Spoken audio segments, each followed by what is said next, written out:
not just, women, but people who are out there looking at, and caring about what's happening outside their own life or their own job, or, it's that we're all in this together.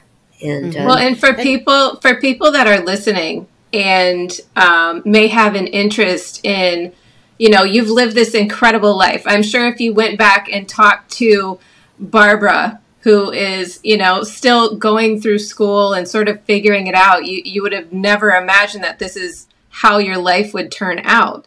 So for people who are thinking about work and thinking about their careers, and really want to be involved in making life better for other people and potentially to do so on this global scale that you've accomplished, what words of advice would you have for someone who is thinking, man, I really want to work abroad? What does that even look like? I'm from Iowa.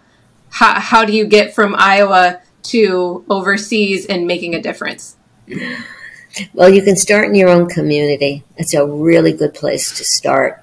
Not only do you learn a lot, but you also can figure out sometimes what really the direction you want to go in. Everybody can bring different skills to this. It depends on, what some of your own goals are.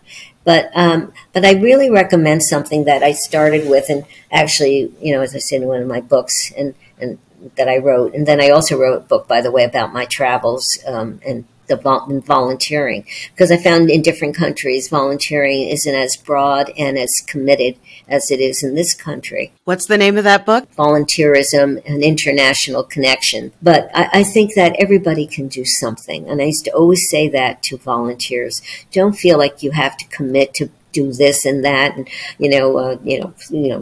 run a golf tournament or whatever, or run a race or whatever. But there are other ways you can help. So start with your own community. Find your passion. It may be working with children. By the way, I do a lot with children's cancer groups, and I want to mention one that's for young adults, which, by the way, is really a very interesting and important area. It's called Stupid Cancer.